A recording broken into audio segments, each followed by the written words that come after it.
최근 들은 것 중에 가장 큰 판도 변화가 예상되는 소식인데요. 우리나라에서 압도적으로 잘 팔리는 차가 있죠. 승용차만 따진다면 그랜저나 소렌토 같은 차가 되겠지만 전체 판매량을 따진다면 포터랑 봉고가 압도적입니다. 얼마 전에 포터랑 봉고의 디젤 모델이 단종됐고라는 소식을 전해드렸잖아요. 디젤 모델이 빈자리를 LPG 모델이 대체할 수 있는지에 대한 건 여전히 논란이고 두 편에 걸쳐서 관련 내용을 전해드렸습니다. 정말 많은 분들이 공감해 주셨는데 오늘은 풀체인지 모델 이야기를 중심으로 전개할 겁니다. 포터랑 봉고 풀체인지가 2024년으로 예정되어 있거든요. 현행 모델이 2004년에 처음 나왔으니까 무려 20년 만에 풀체인지가 되는 거죠. 모하비가 사골이라고 하는데 포터 앞에선 명함도 못 내밉니다. 그런데 이게 그냥 풀체인지만 되는 게 아니더라고요. 포터가 처음 출시된 게 1977년입니다. 대부분 2세대 모델부터 기억하는데 현대차는 공식적으로 HD1000도 포터의 역사에 포함시키고 있습니다. 1977년부터 지금까지 포터는 꾸준하게 원박스 형태로 나왔잖아요. 그런데 이번에는 포터 역사상 처음으로 무려 47년 만에 새로운 형태로 나올 수도 있다고 합니다. 재밌는 얘기가 꽤 많아서 빠르게 전개해보겠습니다.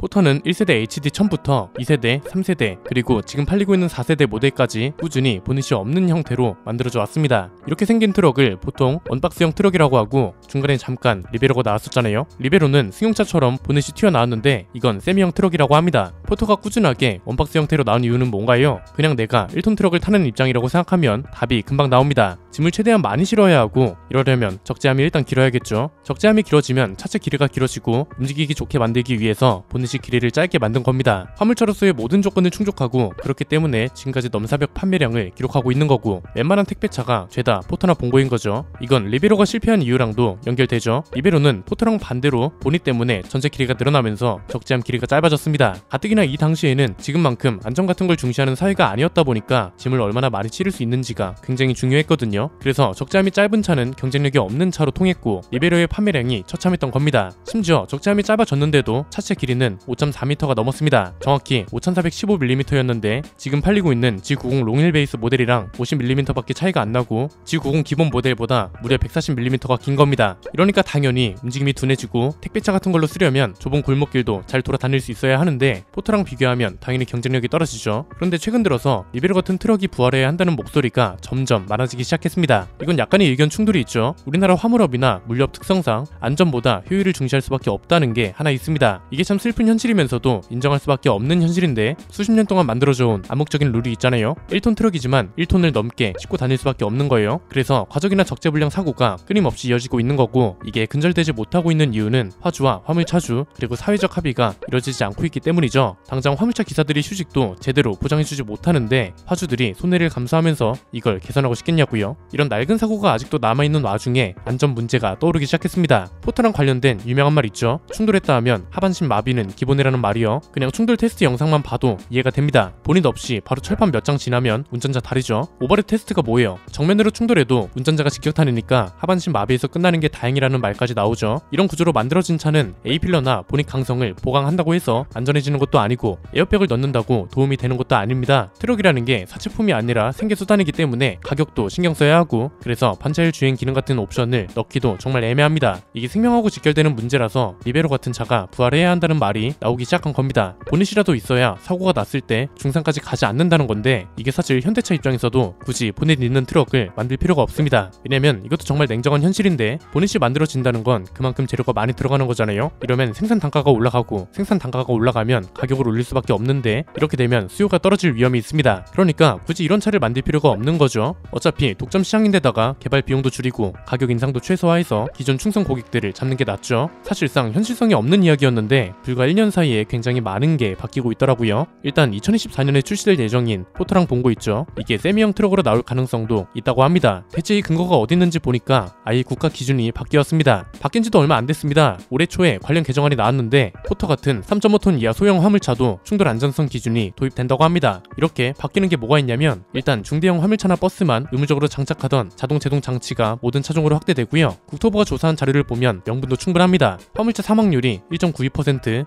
중상률은 6.54%입니다. 승용차는 사망률이 0.8%고 중상률이 3.91%니까 화물차의 치사율이 훨씬 높은 거죠. 제동 장치만 늘어난다고 되는 게 아닙니다. 그래서 기준도 제동 장치만 단다고 해서 충족할 수 있는 게 아니더라고요. 개정안 내용을 보니까 충돌 시험 대상으로도 포함할 거라고 합니다. 이렇게 되면서 포터랑 봉고도 인체 상해, 문 열림, 충돌했을 때 조향 장치가 얼마나 손상되었는지, 연료 장치에 누유가 발생하는지 이런 평가 기준이 적용된다는 겁니다. 그런데 이게 갑자기 적용하게 되면 제조사도 개발에 부담이 될 수 있잖아요. 그래서 단기적으로 적용하는데 딱 포터가 세대 교체되는 시기인 2024년부터 인체 상해 기준이 우선 적용된다고 합니다. 인체 상해가 줄어야 하니까 세미형 트럭으로 나올 가능성이 굉장히 높은 거죠. 이외에 문 열림 기준 같은 건 2027년부터 적용한다고 하는데 지금까지는 포터랑 봉고가 세미형 트럭으로 나와야 한다 또는 나올 수 있다는 추측에 대한 근거가 없었잖아요. 안전 문제 말고는 소비자들이 딱히 주장할 만한 게 없었다는 거죠. 그래서 아예 국가적으로 기준이 강화되면서 제조사도 어쩔 수 없이 따라야 하는 상황이 됐고, 그래서 세미형 트럭으로 나올 가능성이 굉장히 높아진 겁니다. 이것 때문에 벌써부터 포터랑 봉고가 47년 만에 원박스 형태를 버리고 세미형 트럭으로 나올 거라는 소식이 들려오고 있는 거죠. 이렇게 되면 기대할 수 있는 게 소비자 입장에선 좀 더 안전한 트럭을 탈 수 있다는 게 있고요. 운전자뿐만 아니라 보행자 안전 기준도 충족할 수밖에 없기 때문에 좀 더 안전한 트럭이 도로에 돌아다닌다는 거, 이거만큼 좋은 게 없을 것 같네요. 제조사 입장에서도 기대할 수 있는 게 있죠. 포터가 국내 시장에선 압도적인 판매량을 기록하고 있지만 해외 시장에선 굉장히 부진합니다. 동남아나 중동에선 아주 가끔 보이죠. 그런데 프랑스랑 미국 같은 선진국 시장에서는 전혀 힘을 못 쓰고 있습니다. 애초에 유럽은 보닛이 없는 트럭을 판매하지 못하게 하고 있기 때문인데 풀체인지 되면서 안전 규정도 충족하고 엔진 성능도 좋아지고 디자인도 예쁘게 나온다면 지금보다 더 많은 해외 시장에 진출할 수 있지 않을까 합니다. 자, 일단 이게 확정된 건 아니지만 국가 기준이 강화되면서 세미형 트럭으로 나올 가능성이 굉장히 높아졌다는 거잖아요. 그런데 한편으로는 원박스 형태가 유지될 수도 있다는 생각도 없지 않습니다. 세미형 트럭으로 나와버리게 되면 문제가 뭐다? 리베로의 역사를 다시 쓸 수도 있는 거죠. 경쟁 모델이 없으면 그나마 낫습니다. 그런데 쌍용차가 이걸 틈새 시장으로 보고 1톤 트럭을 출시해버리면 수요가 완전히 쌍용차 쪽으로 가게 될 위험성도 있습니다. 포터가 원박스형 트럭이기도 하면서도 캡오버형 트럭이기도 하거든요. 사진을 보면 이렇게 탑승 공간 아래에 엔진룸하고 바퀴가 있는 걸 캡오버형 트럭이라고 하는데 여기서 아주 조금 변형된 형태로 나올 가능성도 있다고 봅니다. 이건 일본 경찰을 생각하면 이해가 쉽습니다. 일본 경찰을 케이카라고 부르잖아요. 얘네들이 정말 신기한 게 충돌 테스트 점수가 생각보다 우수합니다.